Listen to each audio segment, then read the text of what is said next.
Good morning, everybody, and welcome to another episode of The Week That Was. I'm Saeed Khan, and as you might notice, we've got a little bit thinner of a group today, although qualitatively still up there.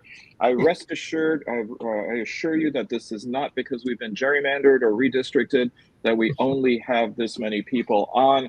But again, it's one of the last Fridays of the summer and right before Labor Day, and I suspect that some people are certainly enjoying the remains of the season and before kids and everybody else is getting either back to school or back to a full slate of work. But fear not, it's been another action-packed week.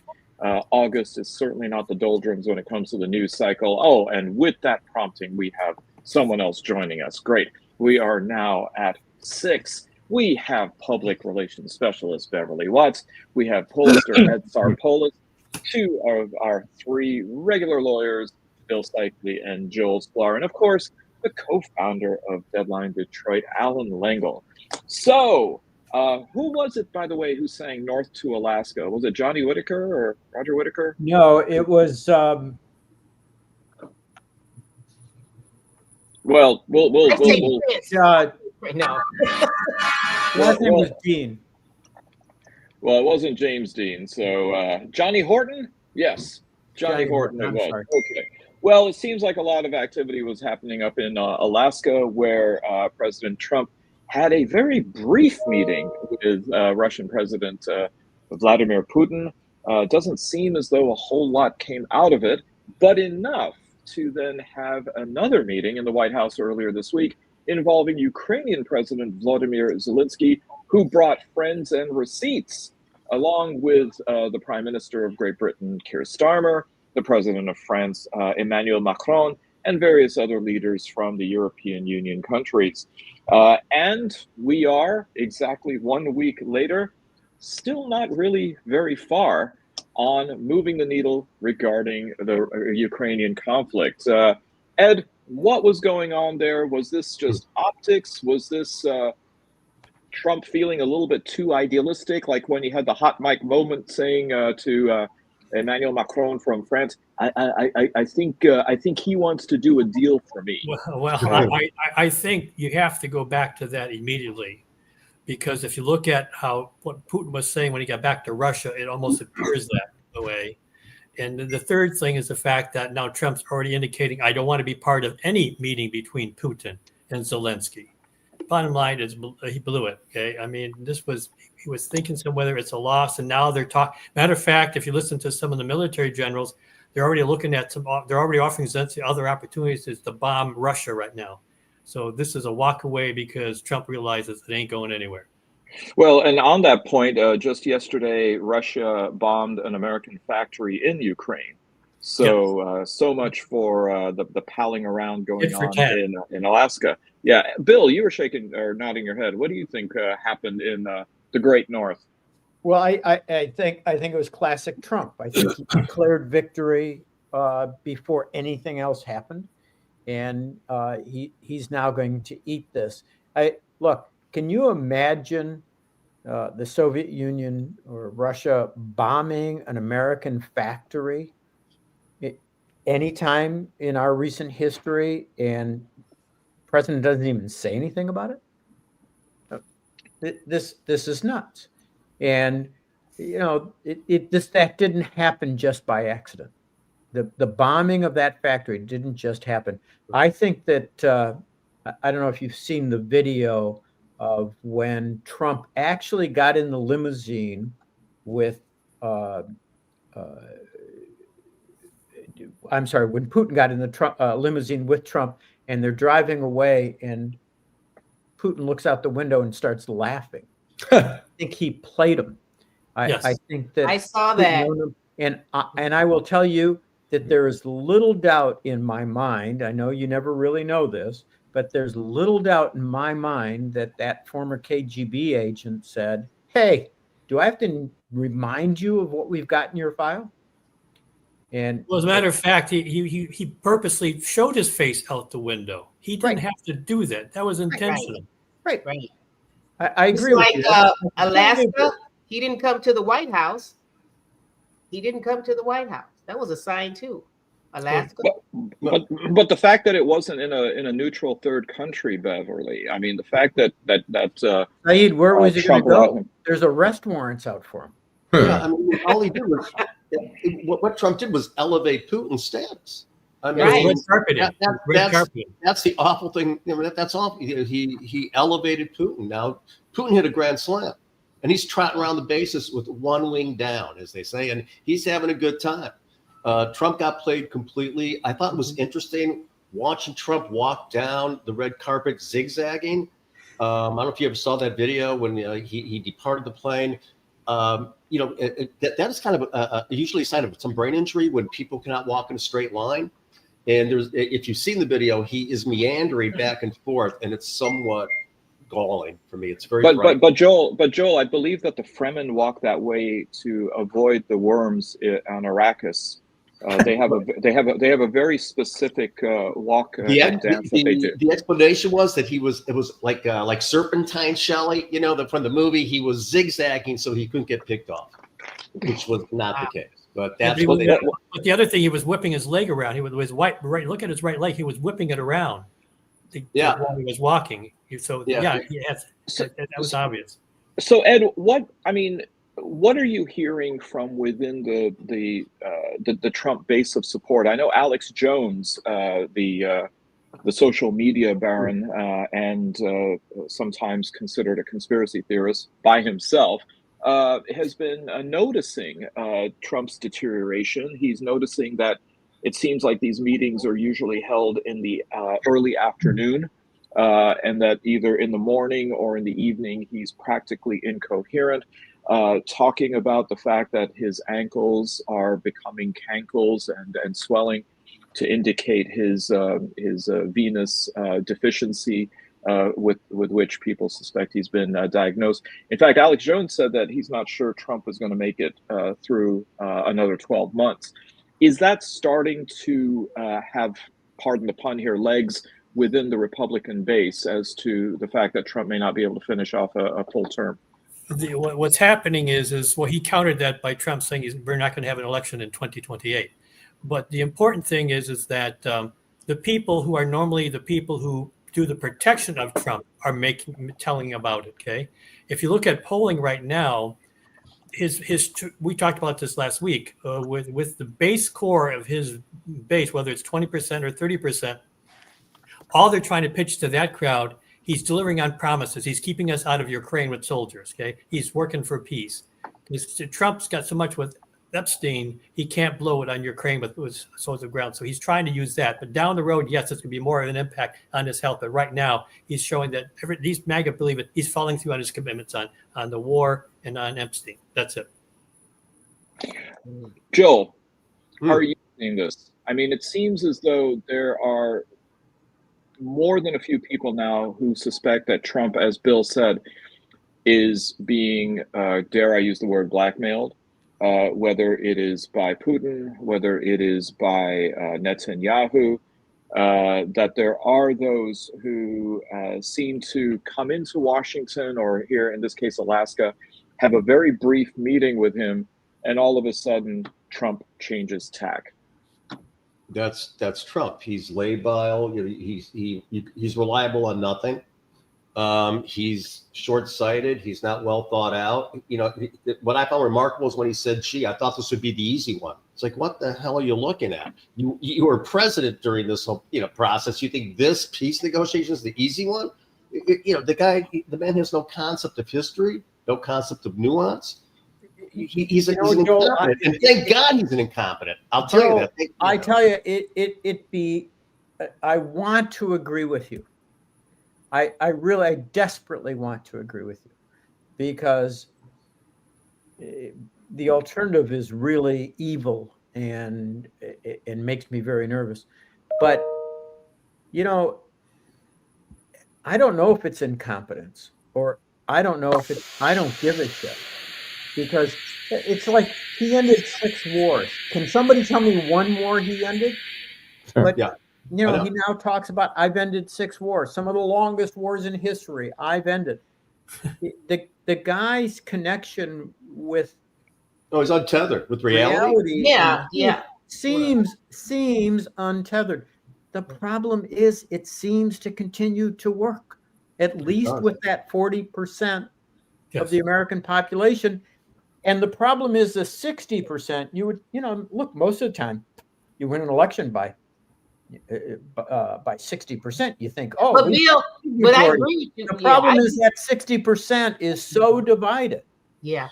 But Bill, you got to look at his brand. When he has a brand, not to interrupt, but when you look at his brand, and it was before he got reelected, is not based upon what he says he tells the truth, what he says he's did fact check.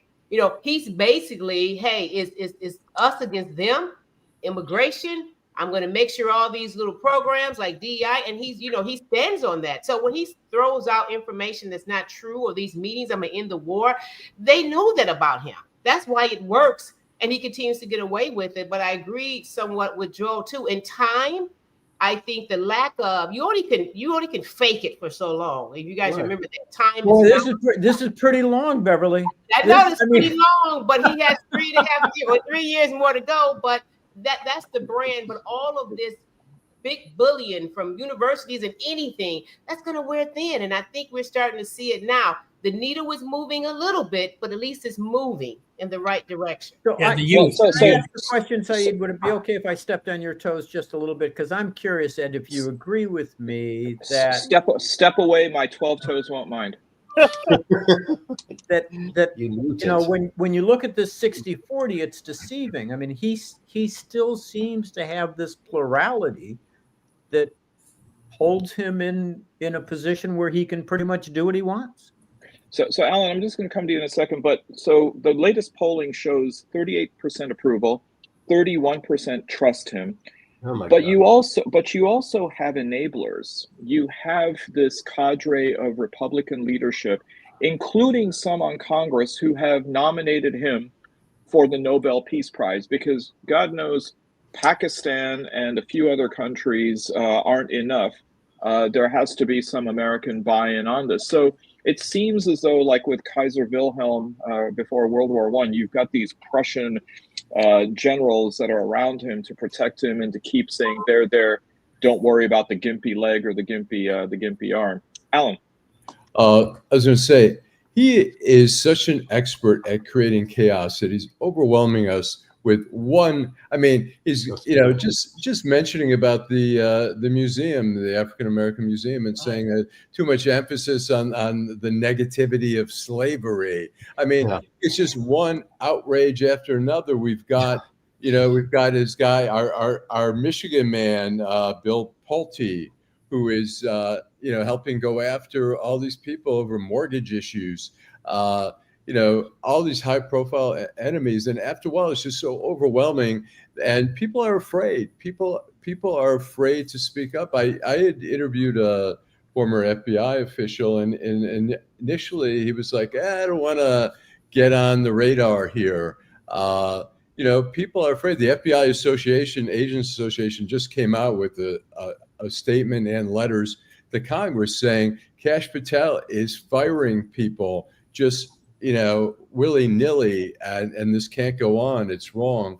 But after a while, there's so many wrong things. And I was talking to a prominent Republican who's saying, I read the New York Times every day, and every day there's 2 Trump stories. I mean, every single day. And I said, the problem is he keeps doing bad things. And now after a while, we say, enough. We don't want to hear about it. And I think we all are so pained by what's going on. There's times where we have to check out for a couple of days, and knowing that our country is going on a down spiral, but we can't keep track of every little thing because there's no pushback. It's Trump, and that's just in the weddings and celebrations section of the New York Times. Alan. I mean, there's plenty of others that are going on, and I think you have a video regarding the Smithsonian situation. I do. Let me. President Trump says he has instructed his lawyers to scour through America's museums to rid them of exhibits he considers woke, specifically citing exhibits on slavery. President Trump targeted the Smithsonian museums, saying they are, quote, out of control, where everything discussed is how horrible our country is, how bad slavery was, and how unaccomplished the downtrodden have been. Well, you also have the situation where he's brought in somebody brand new who certainly is no historian, certainly is no curator, but was apparently, from what I understand, one of the only lawyers who stepped up to represent him in one of the fraud and corruption cases that he had earlier. I think her name is Lindsay Halligan, if I'm not mistaken. So you've got her coming in, and correct me if I'm wrong, but wasn't the party that claims to have ended slavery the Republicans? Huh. And now they're saying, well, maybe it wasn't such a bad thing. I mean, I'm just remembering my Lincoln, and that's not the car. So you have all of this going on, and I'd like to pivot to another person who might be considered an enabler. Current mayor of Detroit, Mike Duggan, who said that he is crediting Trump for Detroit's quote unquote historic crime rate drop. Yes, Alan. Just a little tweak on that. I mean, I did listen. It was funny. I was driving Saturday, and I just happened to turn on CNN on Sirius Radio, and Duggan just happened to come on.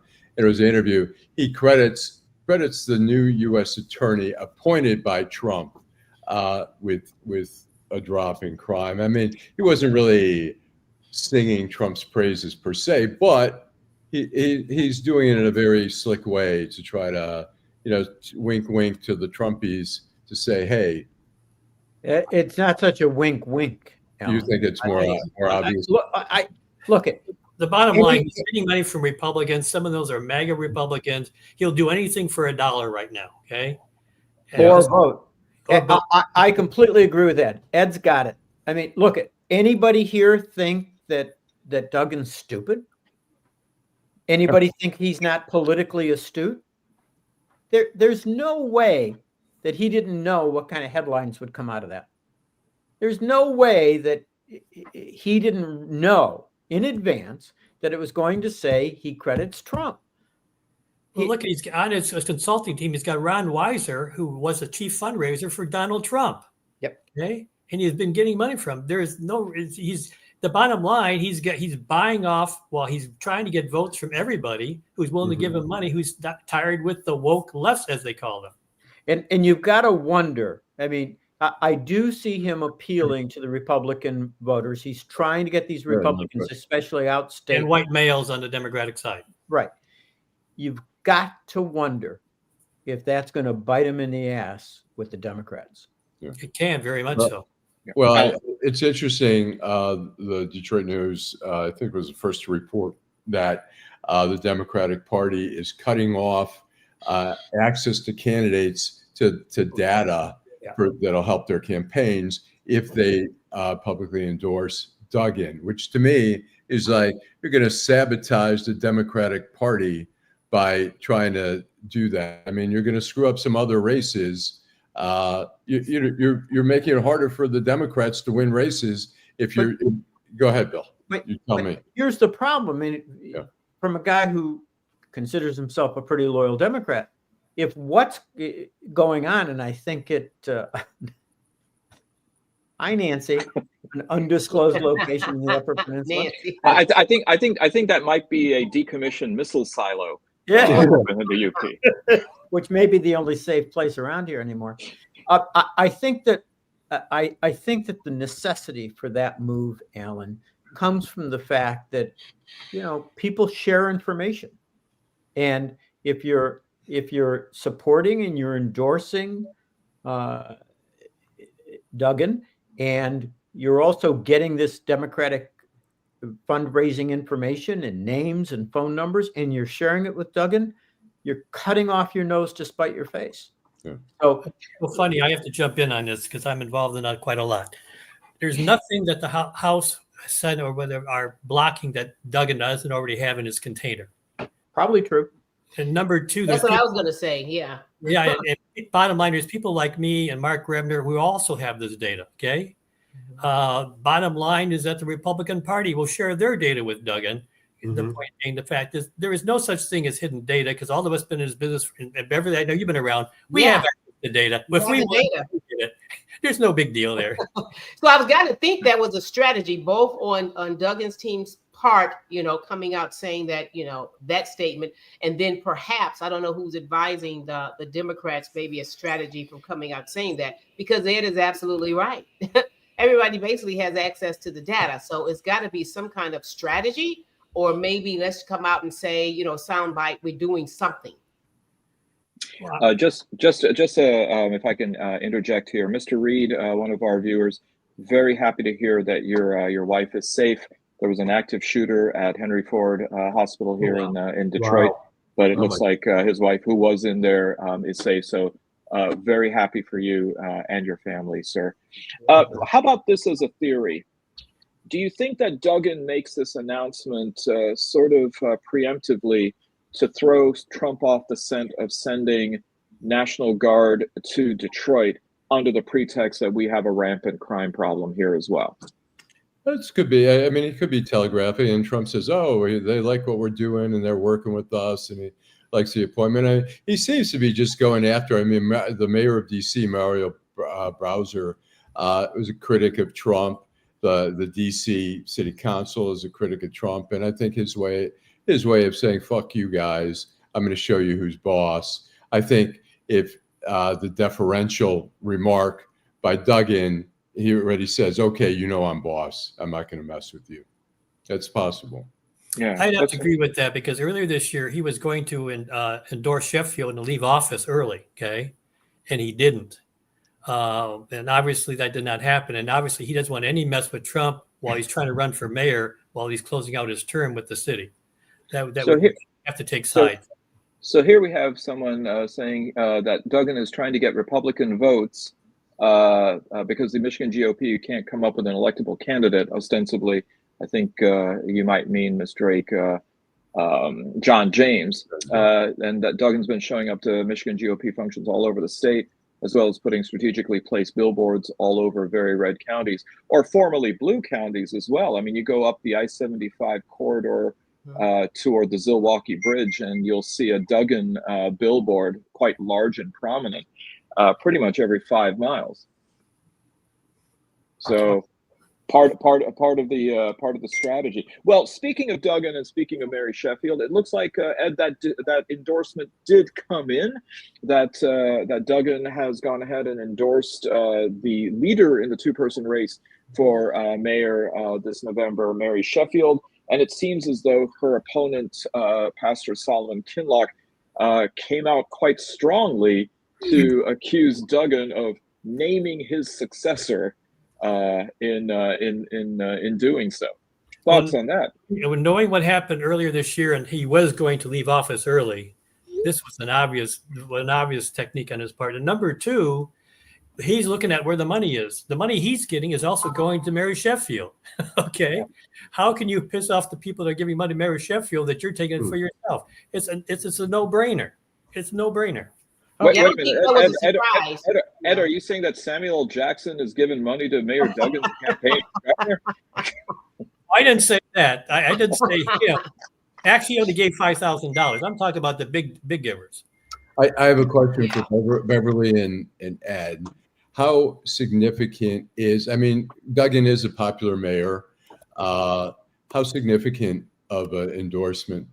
Does it mean anything in the race? Well, I'm just speaking of, myself from Detroiters, and I've been hearing and around. I just think at this point in Detroit, now even you have a white base, people who are supporting President Sheffield, they're 10 toes down. They're not switching. People who are supporting Kinloch, they're not switching. I'm not sure, I think that, I don't think anybody's going to jump up and say, oh, okay, now I'm going to go ahead with Sheffield because Duggan said so. I think they would vote for her because they believe in her message and they would think she's the right one at the right time.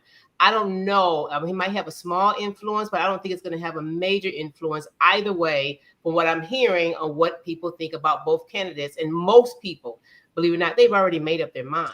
Yeah, but here's the issue, Beverly, is the point being, if Solomon doesn't get money, because right now they're nowhere, okay, on the radar screen with funds. The bottom line, knowing the opposition research that I was involved in with some major funders, there's a lot of stuff on Mary Sheffield could be exposed to take her out of office and have to, basically almost eliminate her from running for office, okay? Unless Solomon has the money, that isn't going to come forward, okay? And the news media ain't going to do it. So no, right I'm not saying he will. The question was, do I think the endorsement of Duggan matters? And that's why I'm saying no. And so you're probably right with the money. And I'm not saying, all of that. I'm just saying I don't think that's going to be a heavy sway with the undecideds because he endorsed her. That's all I'm saying. No, but the bottom line, yes, 49% of the vote did not vote for Mary Sheffield. Is there still an opportunity? Yes. And I think a lot of times it doesn't mean because they didn't like her. You look historically at the primaries, it's low. But then you look at the general, we're hoping, some people just say, primary, I'll wait to the general. So it doesn't mean they didn't like her or him. I think you'll see, I don't know a major, but you definitely will see the numbers go up. But you hope just so. Saying on that point, small numbers, but go up. But I'm just saying, I don't think that the underside is that big number because he said he endorsed her will sway them to her. I think she will sway them to her if that's what they want on her record and her message. Correct. Yeah. So on that, I mean, what voter turnout for the primaries a couple weeks ago was a little under 17%. Anemic is a great word for that. I assume that it'll be a little bit higher for the midterms because there's some other races, including for Congress. But in general, I mean, where are we as far as polling and voter turnout goes? Are we on a downward spiral? Is it a slow decline? Is it possible? To be honest with you, let's be real here. Nobody liked anybody that was running for mayor of Detroit. They didn't want to even give money. Okay, there was basically everybody is unknown. Look at Fred Durhal. He got 300,000, but he's still 6%. Only he bottom line, he wants to run now for Congress, and only a third of his vote's going to go to the other thing. This was a lack of interest in the race. The bottom line was the vote, 4 years ago wasn't much different than this year. Okay. And right now, if the Solomon doesn't get any money and nobody running for office has any money, it could be the turnout just lower than it was 4 years ago for the general. So I don't see any excitement in the mayor's race. I don't see any reason to go out and vote. No, I agree with that, especially if people think the election is basically over. That's Correct. Really just going to keep them at home even more. If they're like, well, we just going through it, but Councilwoman President Sheffield, she's already run this thing, then they won't come out. And that may be the greatest benefit to the endorsement by Duggan. Correct. Is this he can take credit. He can take credit. But he also can take the credit. sense that everybody's behind Sheffield now. There's why should we bother? Yeah. But he'll take credit. He'll take credit. Oh yeah. So just take credit for something it had nothing to do with, like a president take credit for the stock market. Yeah. So just to pivot out of state briefly, I mean, since we're talking about mayoral races and what appear to be faits accompli, right now, Zoran Mamdani is polling somewhere around 43% in the New York City race. Cuomo a little bit behind him. The incumbent Eric Adams even further behind him. Eric Adams right now caught in another scandal. Apparently, one of his the liaison to the Asian community was caught handing a bag with $100 and $20 bills to a reporter. Curtis Sliwa, the Republican, also polling and barely double digits. Is this a sign now that with all of the algorithms, with everything, and with these margins, are people simply giving up on races, both when it comes to donors as well as voters, that these things are pretty much a done deal? Well, in New York, I'm looking at the fact that if Eric Adams drops out, I think Cuomo would have a better shot. Okay. But, Eric Adams is damaged. Cuomo's damaged. Okay. So the bottom line, the only way Cuomo can think is Eric Adams has to be out of it. There's no excitement for Cuomo. There never was. Yeah. Okay. I stand corrected. Nancy's right. It was a potato chip bag. I'm sorry, Nancy. I thought it was I thought it was a Pringles cylinder, which makes everything different. But no, I agree with that. I think that people are, and it has started. I mean, yeah, you look at the races here locally, the excitement, but the hope. And then you look at what happened last November, because in a short amount of time, I know some people around, and even Detroit and the base, they got excited at the thought of a first female president. But then when everything happened again, and you had the current president reelected, for some folks, the energy level is done. And then even what we've experienced from January 20th all the way down, bam, bam, bam, every day, everything, people are just turning off. They're thinking, I've talked to a lot of them, and I'm saying you can't give up. They're just thinking like, let me live my life. This doesn't make a difference. And they're spewing that like, this doesn't make a difference. And I'm just And you I think Beverly's absolutely right. And unfortunately, that feeds into MAGA and Trump. Yes. It feeds into it. You're kind of describing despair, you know? Yeah. I mean, people feel despair, and that's a terrible feeling to have. It sucks you of energy. It sucks you of motivation and drive. Right. You know, it's accepting, resigning ourselves to this new normal, which is exactly what Trump wants us to do. And those but that's why we can't, that's why we can't, even in our own networks, even our own families, even the leaders, we got to just push everyone who's in that mindset through it. That's what I do on a daily basis. And I push them through that. Well, Beverly, this reminds me of the early 90s when Democrats were starting to go down the tube until Bill Clinton changed the tone. We're living the early 90s, the end of the 80s and early 90s. It may be Gavin Newsome who changes the tone. I mean, I've seen what he's done. It is so persuasive. It is so interesting. It is compelling. I mean, it's brilliant. It's mocking Trump. It's driving Fox crazy. And Allan, I think we have that video. Thing, you got to have that thing. And he may be it. He's photogenic. He can speak. He has a lot of charisma. Maybe it's Gavin Newsom. At least he's trying, and that's something that I love to see. Because other than he's getting plastic surgery for his face to look like Trump too. Right. Newsom's press office for the past week and a half has been flooding the zone by flooding social media posts with posts that mimic Donald Trump's style and doing what no Democrat has tried for the last 9 years in dealing with Donald Trump, beating Donald Trump at his own game. He says this, quote, "Donald is finished. He is no longer hot. First the hands, so tiny, and now me." Already captured the visual style of the quintessential Trump post. Newsom's social media campaign is clearly getting under the skin of many on the right. I don't know what he's trying to do, but it comes across as childish. And you're the governor of the biggest state in the union. What are you doing? Aren't you the president, at least for the meantime, of the most powerful country in the world? And by the way, do you think, Ed, that Gavin's using Kristi Noem's doctor? Yeah. Okay. I tell you, she is a creation of modern science. He may be as well, but I tell you, I mean, I'm thrilled to see a Democrat actually stepping up and fighting back truly. And anybody who can do that and get some momentum, I'm going to follow.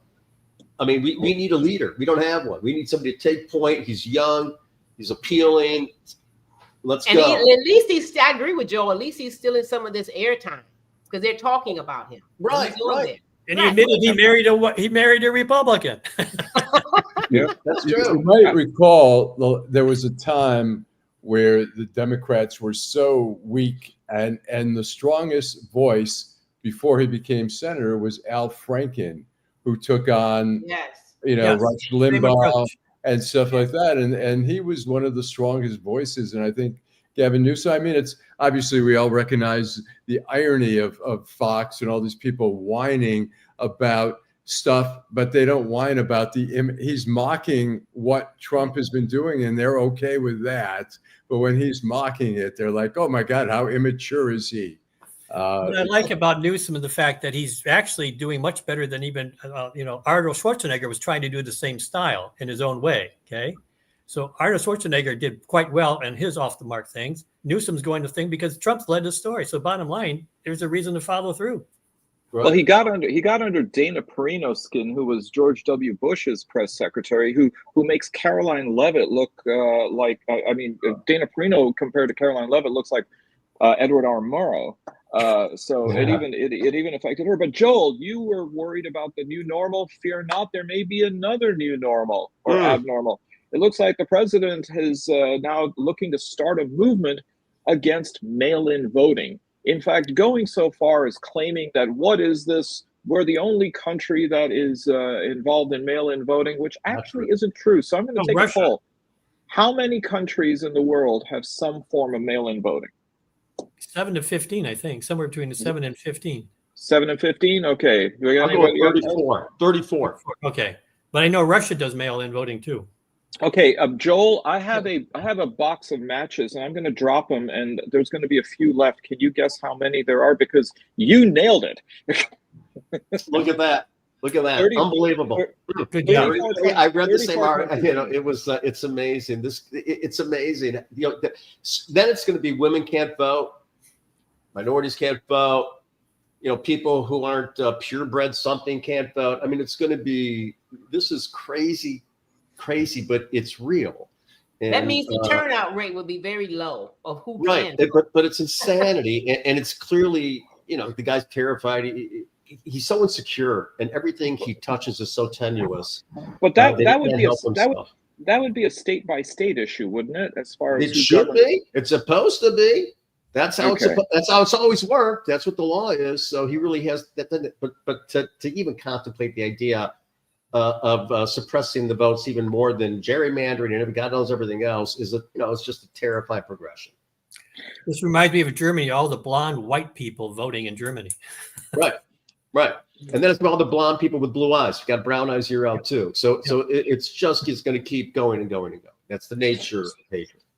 So, Joel, you mentioned certain groups getting targeted. Well, it looks like the Department of Justice is going after certain groups here in Michigan when it comes to higher education, targeting various Michigan universities' programs that actually help disadvantaged students. Bill, you're expressing a bit of this is. I keep on thinking he can't do anything that's going to piss me off more. Yeah. But he finds a way. I mean, these programs are not just minority-based program. It's to help economically disadvantaged. This is just like his position. We've got to get rid of crime and the homeless as if they're one phrase. You know, like people who are homeless want to be homeless, and that makes them bad. It's ridiculous. The category of humanity, but put them in a box. So you can toss it out. Yeah. Well, that's what he's doing in D.C. He wants to send them to a foreign country, all the people that are street people in D.C. Or to a foreign country, or a democratic state. He considers those foreign countries. But the lack of humanity in going after these programs.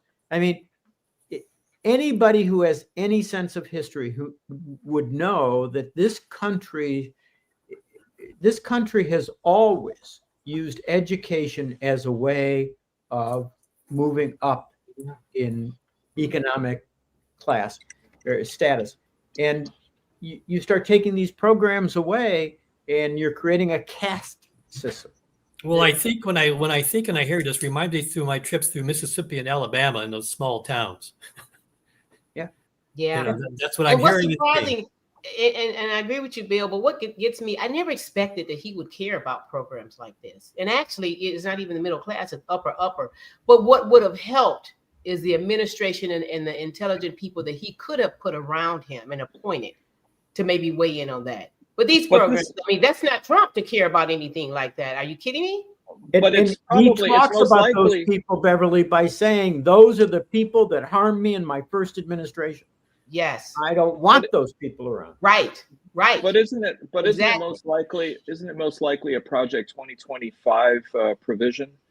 I mean, again, you're right. I don't know if Trump has really thought about these things, but it just sounds like something else that the Heritage Foundation may be involved with. It's an assault on the poor. It's an assault on those who are disenfranchised and who really have no voice. It is again, it's a manifestation of a sick society. When you have no empathy, you don't care about those who need help. No value. He doesn't value certain things. It is a society. It's a view of society that says that society has limited ability and resources, and anybody who takes some of the pie is taking a piece from me. It's a view of society as a scarcity. You're right. There's no social obligation. There's no sense of social obligation to my neighbor, to my fellow, to whoever lives with me and among me, whether I know you or not. I have an obligation to you. I do. You have an obligation to me. And that obligation apparently is gone, right? The social contract no longer exists. It no longer exists. And so what are we to do except flail? So it's just awful. Well, I have an obligation to recognize Allan. Allan, go. I mean, it plays to the base of, hey, I worked, I made my money. I just watched a video on Facebook where some guy is at a gas station and he tells people, I need just a gallon of gas in there. And, and these people are on their high horse and saying, I work for my money. I work hard to buy this car. And you're coming to me and asking. And the guy, and finally somebody gives him money and he turns around and hands the woman hundreds of dollars and says, thank you for doing that. And one of the women who was like ranting is looking her jaws down like, oh my God. But the base is like, yeah, we made our money. Hey, fuck you. There's no consideration for, the challenges that other people have. I mean, a lot of us were fortunate to grow up in at least middle-class families where we had support but there's no consideration for the safety nets that we've created with these social programs. Exactly. What I hate is the perception is most of the people who benefit from that is Black and brown individuals, and that's just not true. Not even close to that's true. Not even close. Not even close to true. And Allan, I agree with everything you said, but the people who really drive me crazy are the people, mainly poor white people, who say, the reason that I haven't been able to work is because you took my job or you took my opportunity. Oh my goodness. This reminds me of 1968 when I wrote a paper on welfare in Detroit. Right. This before it sounds like 1968 all over again. We're all leaving the suburbs because the many paying for the few. That was the whole white mission. And I did my study on Social Security. It was all about, welfare was all about whites and not blacks. Right. Yeah. But Trump's ability, or the MAGA approach ability to pit us against one another and argue against our own self-interest seems to have no limitation. I mean, it's much like Hitler did in 1938. Well, just to remind you, Bill, it is 4 months and 1 day until Festivus, so those airing of grievances may have to wait a little bit longer. And prepare for your feats of strength as well. Allan, I think we've got a video when it comes to the idea that Trump's base is actually going to bear the brunt of the economic chaos that tariffs and some of these other projects and programs are going to have. Well, Albert, the Brits do have a way with words. And the Telegraph of London, which is actually very Tory, they call it the Torygraph in London, described the U.S. economy brilliantly, accurately. It's a redneck recession. Actually, the people that are getting hurt the most are Trump voters. So true. Well, some people have apparently not learned their lessons at higher education. In fact, the NCAA has now thrown a penalty flag at the University of Michigan's football program, including fines of $50,000 and 10% of their football budget, which I think isn't that about $1 trillion? Anyway, suspensions and show cause orders for head coach Sherrod Moore. Suspensions from, I think, a couple of games this season and maybe one next year. I see, Joel, you are licking your lips about this one. I'm chilling Fishman. I'm chilling Steve Fishman now. And Fishman would say, you can know the plays, you got to execute them, and you got to stop them. And everybody steals signs. Everybody knows what the other team's going to do. So, the punishment isn't going to really have any impact. Michigan's still going to win those games. They're still loaded. It's a slap on the wrist. It really amounts to nothing. Well, it is. Remember, they can't do anything in the playoffs. If they get to the playoffs, they can't do anything. Whole penalties have to be removed during the playoffs. Right. So basically, the jumbo jet of that is the U of M machine has two people who had parachutes. One is Jim Harbaugh, who's now in the pros, and the other is former U of M President Santa Ono, who seems to have landed pretty well. He has got a new job at a Larry Ellison funded research institute known as the Ellison Institute of Technology, with offices in both Los Angeles and Oxford, England. So who's to say that there isn't some kind of pot of gold at the end of the rainbow for people like Santa Ono? Thoughts about that? Can't stand the guy. Not happy. Neither could I, but the fact of the matter is because of the reason that the offer at Florida was withdrawn, I think makes this poetic justice. It was his support of DEI that caused him to lose his that offer. I happen to not like him either, so it's hard for me to weigh in on this one in a positive way. But I had one meeting with him about a year and a half ago, and really? This was around the time when the climate at Michigan was really very tense because of the encampments and all. Mm-hmm. And I think the adjective I would use is unctuous. Kind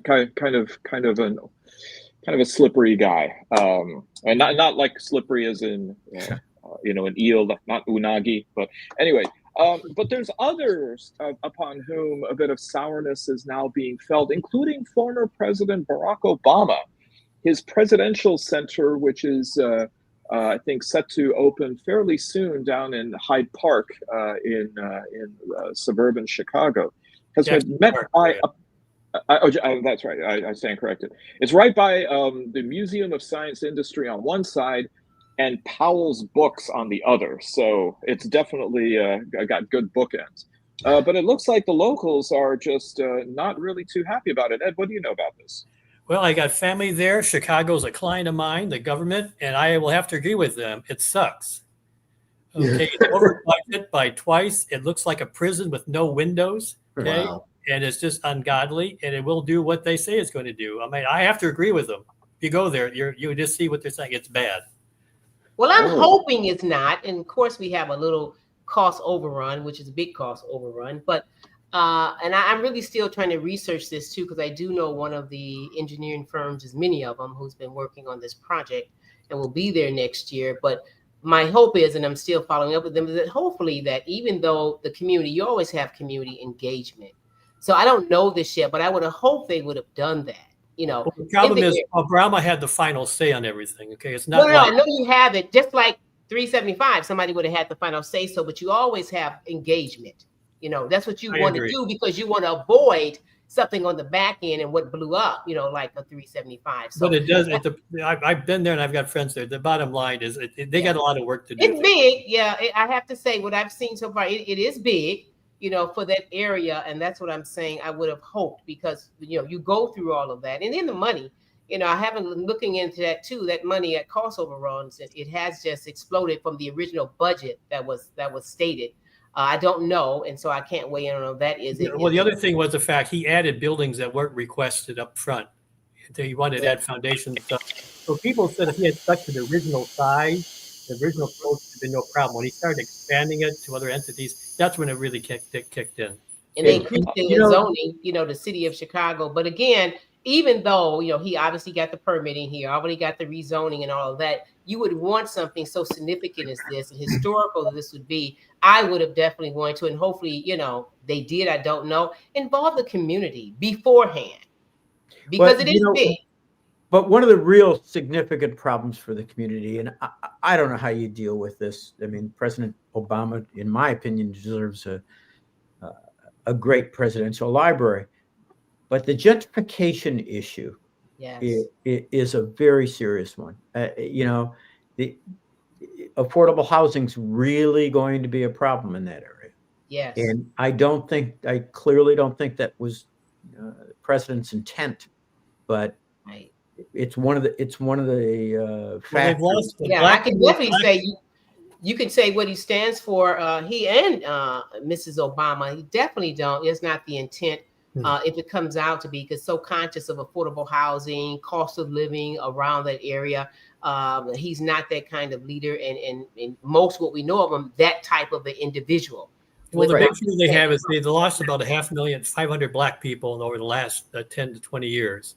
Okay, and they're concerned of losing more. And basically, I work for the Black community in Chicago. There's my main client. They said basically they're losing says in the city council and the city government. Okay, and the more the people can't stay, then their support gets diluted. Okay, on making decisions. So bottom line, a lot of it has to do with the gentrification. I agree with you on that. Well, Yeah, I mean, it's a law of unintended consequences. I mean, clearly the Obamas would have never wanted this as a consequence. Absolutely. If you don't think about it in advance, it is the kind of thing that happens. Well, the other thing, the president wasn't living there for a long time. Okay, so you're not in the community. Alcide, you're right. If you don't live in the community, you don't see those things when you propose a project. And I think that's probably what happened. He wasn't there often enough. Yep. I think it's also a good idea that he vetoed the Barack and roller coaster. So that wasn't. Okay, last thing to talk about, and I know, Allan, you covered a little bit about this too. WDIV reporter Hank Winchester was finally cleared after a months-long criminal investigation into suspected sexual misconduct. He had been placed on administrative leave for quite some time from Channel 4, and I think that status is still something that's being worked on. What details do you know about the investigation and the process of clearing him? I mean, it's been interesting. I mean, they raided his home. His attorneys claim they kicked down the door, which I'm a little skeptical that they would do that. But he has admitted he was on Kelly Stafford. He returned after a 9-week hiatus. He's on the Kelly Stafford podcast, where he says they took his phone. They showed a picture of the accuser, who was a guy doing like a Zig Heil salute. But I mean, it was interesting. They said the Beverly Hills police, which raided his home, did make a warrant request for charges. The Oakland County Prosecutor's Office declined the case. His two attorneys, he had Todd Flood and Neil Rockhind, and they had a press conference, but they took no questions. And so the allegations, they said the allegations are unfounded and false, but they never said what the allegations were. Fox 2 was the only one who reported that there was an allegation that he made a sexual advance unwanted during a massage. He says, Hank Winchester says he took 2 polygraphs. We saw the results of the polygraph saying that there was no deception, but we're not really, I don't know that they showed all the questions. So right now, I think he's trying to figure out what. But Allan, do you think WDIV will put him back on air? I think that's what I'm curious about. That's a good question. I don't know what, if it'll end up being a buyout or, I mean, they certainly, I don't think they have grounds, unless they did their own investigation, that they have grounds to say you can't return. Particularly since the message is you were falsely accused. So I think it's up in the air, but I mean. Well, I'm going to disagree with you slightly, Allan, for this reason. Sure. The standard in a criminal case is beyond a reasonable doubt.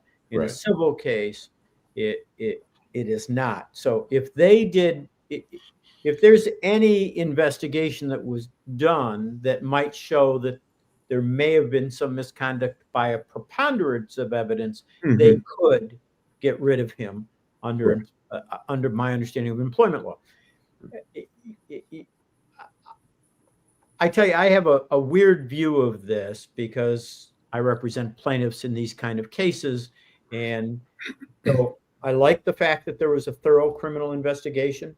If this guy made the allegations, and he must have had some independent basis that would have justified the filing of a search warrant and a judge signing off on the search warrant. I'm glad they did a thorough investigation.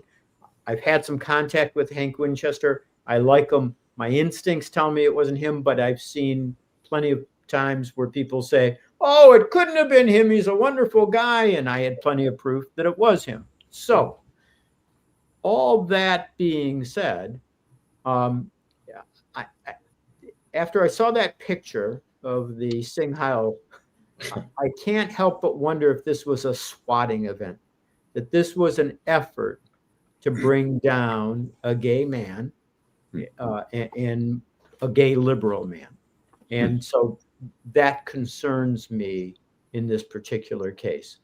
There are very, very, very few of these cases that are really made up stories, but this may have been one of them. in my opinion. Yeah, it's very, very possible. Very possible. Yeah. Okay. All right, Alan, let's go to our last segment. Downtown Detroit, Robert Wells, Smok of the Week. All right, and there's plenty to go around. Beverly, who's yours? Yeah, mine's going to be simple because it really upset me again yesterday to actually see in D.C. where, the military was deployed, and I think that, anyone, I can't even say enough about the current president, but any of our Congress leaders, senators, any top leaders on his administration really didn't stop him, because really the optics of it, you're not even working with local government. You're coming in to take over local government and the voice of the people who elected those local leaders. So they're just the smucks of the week for me. And I mean, it really was upsetting to see that yesterday, and possibility now the stories are more and more coming. Could this happen in Chicago? But more importantly, home here, could this happen in Detroit? Sure. Well, not now, because Duggan has announced that we have a lower crime rate, so nothing to see here, folks. But the White House also is allowing social media to tag along to record the violence, to then post on various influencers' accounts on various apps. So I was glad to see the citizens standing up. Yeah, that was good. Yeah, that was good. And Sandwich Guy. Alan. I was going to say real quick, it kind of bothers me when people say, we don't need help. Our crime rate is down, where they still have 100, 200 murders or whatever. I think the appropriate thing is to say, look, we're not in a crisis. Our crime rate is down. But look, if you can give us help, you want to give us 10 FBI agents to put on a violent crime task force. You want to give us 5, 10 ATF agents to put on a violent crime task force. We'll take the help, but we don't want it in the form that you're doing it in DC. Yeah. Exactly. I don't care what the crisis is. Military troops in American cities to enforce civil law, the criminal law, should not be allowed. Yeah, that's absurd. I mean, and now that they're armed, I'm telling you, shit's going to happen. Somebody's going to get shot. I mean, things do not go smoothly in the world. My theory is that if you're competent, you're exceptional, and most people simply aren't exceptional, especially in government. And I think we're going to see with this National Guard is that you're creating so many opportunities for something to go horribly wrong. That's something well, and then there'll be a reaction, and maybe we'll have another Black Lives Matter movement in front. Maybe we'll have more. Going back to say this is unacceptable, and I hope I hope nobody gets hurt, but I can see that occurring. And I love it just to call it American, lives matter. That's it. Yeah, absolutely. But it's going to be. I mean, we need a movement that says fascism and autocracy we will not accept, and that movement will take form. And again, I hope Newsom could have done what he could have done what Bill Clinton did by here's officers for your city. Okay, with all the money they're spending, they could have here's more officers for your city. Exactly. I think you're also going to see less people from the suburbs of DC coming into DC. They're going to be like, why do I want to come in? There's checkpoints, there's guards everywhere, there's a military. It looks like a crisis. And how does that help the economy? Created a crisis. Well, and amazingly, he had the nerve when dealing with Gaza and dealing with what's going on in Ukraine to say it's one of the most violent places in the world.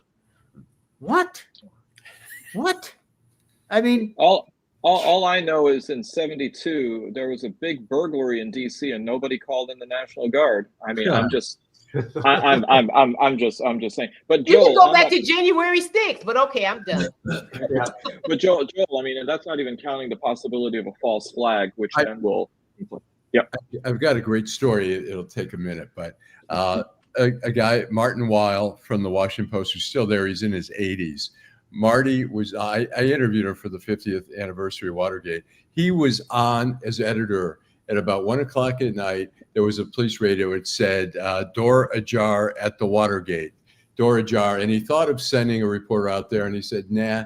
So in the morning, they get a call from the lawyers for the Washington Post, who also represented the DNC. And they said, hey, there's been a break-in at the Democratic National Committee. You might want to, look into that. So they sent a reporter there, an old-time police reporter, who shows up to the Watergate. And you're not supposed to misidentify yourself.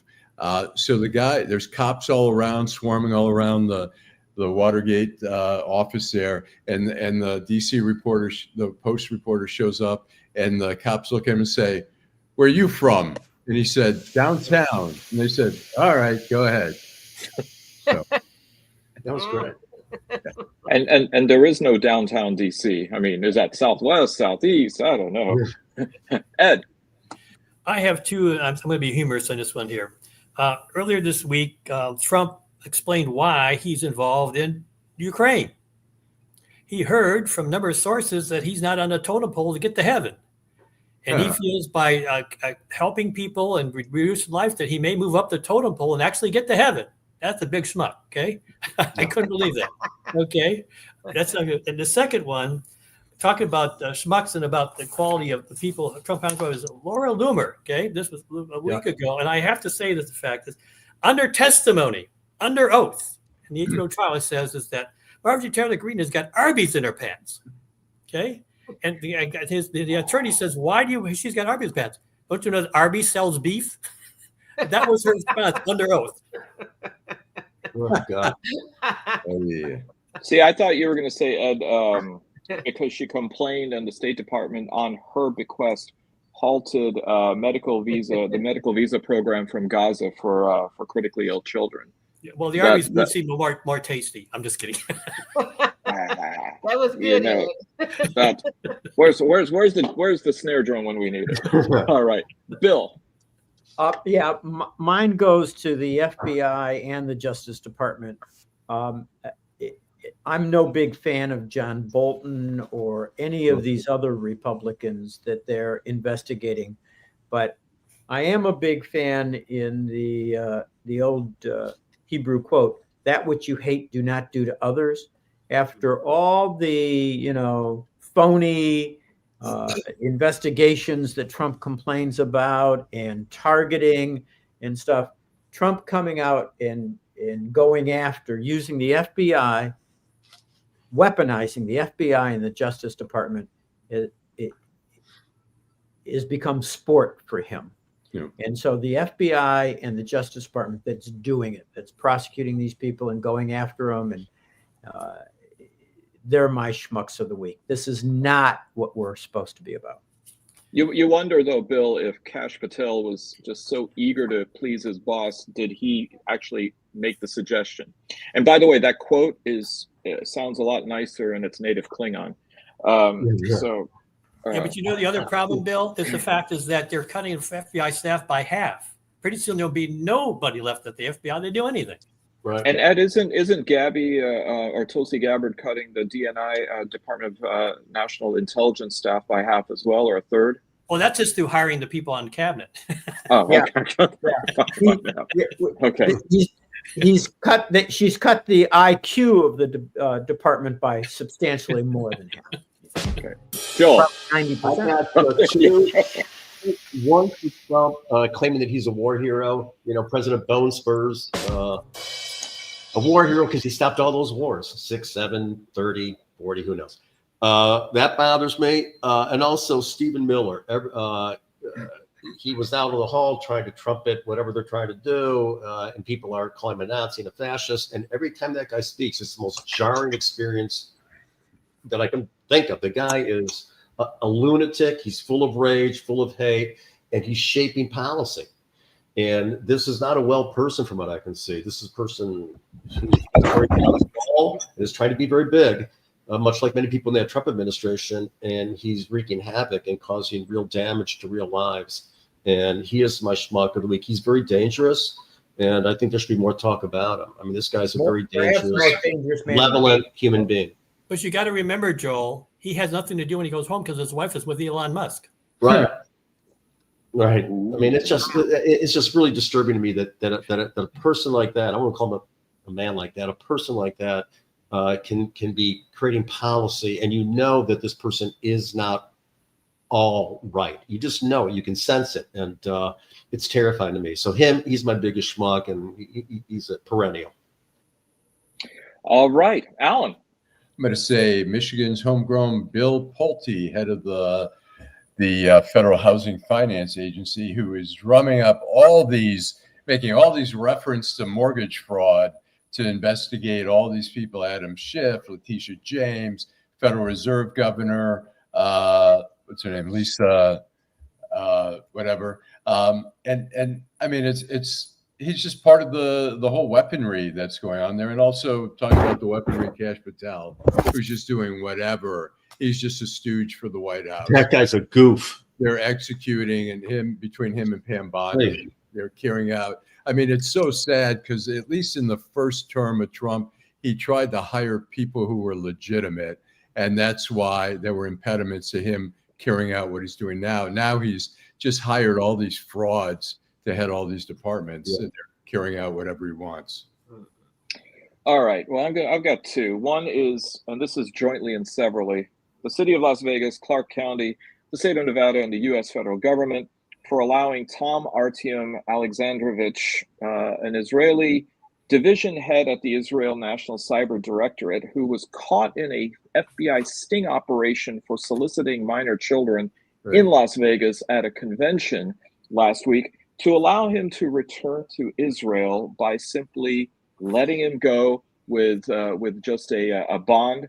There is no extradition treaty with the state of Israel, so good luck on him being able to come back and face prosecution if they were even going to, in fact, press charges against him. And the other is, again, jointly and severally, American Airlines and the drunk passenger at Chicago O'Hare Airport who demanded to have the TV channel changed in the Admirals Club lounge there. And he claimed he could do so because he had concierge key status, which is the highest lounge status for American Airlines.